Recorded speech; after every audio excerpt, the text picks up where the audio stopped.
Selamat malam, selamat pagi, selamat siang, selamat sore, selamat malam semuanya.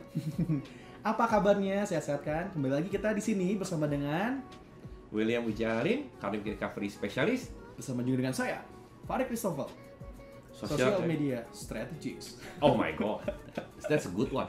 Oke, kok anime kali ini kok erat hubungannya dengan Valentine. Oh, berarti drama percintaan kalau begitu. Drama percintaan, iya, tapi sebenarnya ceritanya nggak fokus ke cinta-cintaan aja, tapi lebih fokus ke sesuatu yang akan kita bahas dalam video ini lah. Pokoknya menarik, pokoknya ini yang membuat anime ini membuat hari Valentine bagi para kaum wibu berpindah tanggalnya dari tanggal 14 Februari menjadi tanggal 19 Februari. Bisa gitu? Bisa. Film ini sampai membuat tradisi Valentine yang memang sudah kayaknya lama banget deh, gua nggak tahu. Iya. Tapi bisa pindah jadi tanggal 19. Pindah, dan gua itu ngeliat sendiri di Instagram gua Happy Valentine tanggal 19 Februari. Gua mikir kayak orang bego, ini kenapa orang ngelain Valentine tanggal segini? Tapi setelah gua tanya teman gua yang wibu dan dijelaskan, dan akhirnya gua mencoba nonton animenya dan gua paham kenapa dipindahin. Emang layak sih. Gua penasaran. Kenapa bro? Kenapa bisa gitu? Gua aja belum nonton di filmnya. Lu bisa cerita nggak kenapa? Jadi gua akan bahas cerita ini dari perspektif si tokoh utama. Si tokoh utama ini tuh bisa dibilang pada masa kecilnya, usia dia 5 tahun, dia adalah seorang pianis termuda berbakat. Bahkan dia dijuluki manusia metronom. Wih.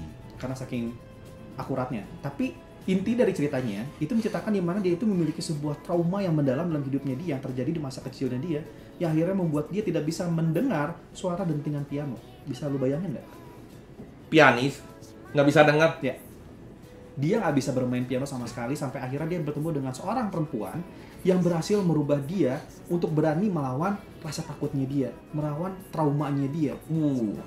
Jadi ini mungkin ada hubungan mengenai relationship antara keduanya. Betul, betul. Tapi di sisi lain perempuan ini juga punya permasalahannya. Dan gue gak akan cerita permasalahan si perempuan ini apa. Teman-teman harus nonton sendiri supaya ngerti. Kita gak mau spoiler pokoknya. Oh, kita tentu nggak akan spoiler. Seperti yang lu udah bilang ya, gue juga belum nonton, tapi gue dengar sedikit ceritanya dari Farid. Jadi inti kenapa kita harus nonton Your Lie in Paris itu apa? Intinya adalah bagaimana cara kita menghadapi masa lalu kita.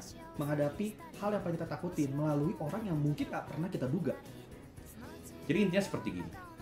Ketika kita merasa sedang menghadapi suatu permasalahan yang mungkin kita merasa bingung bagaimana memecahkannya, ya kita kadang berdoa, ada meminta kepada yang maha kuasa di sana.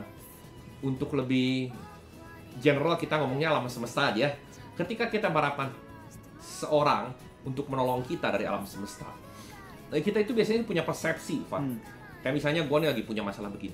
Persepsi gue adalah yang nanti yang datang itu orangnya ya yang punya pengalaman di bidang situ, yang hebat, mungkin penampilannya rapi, dibanding gue lebih rapi, betul katanya sopan.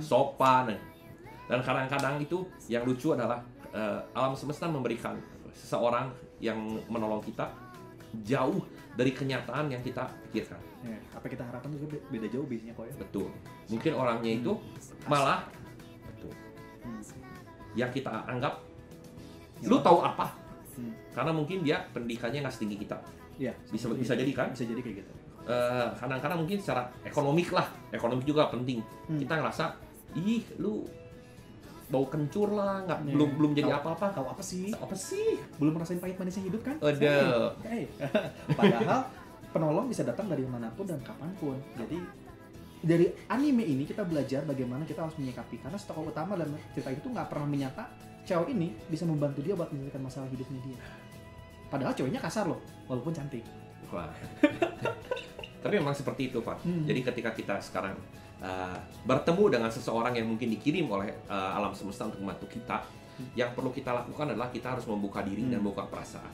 Karena bantuan itu juga akan datang bukan dengan hal-hal manis. Misalnya lu lagi punya masalah nih, gua kan nggak mungkin datang ke lu, Far, butuh duit. Butuh kok.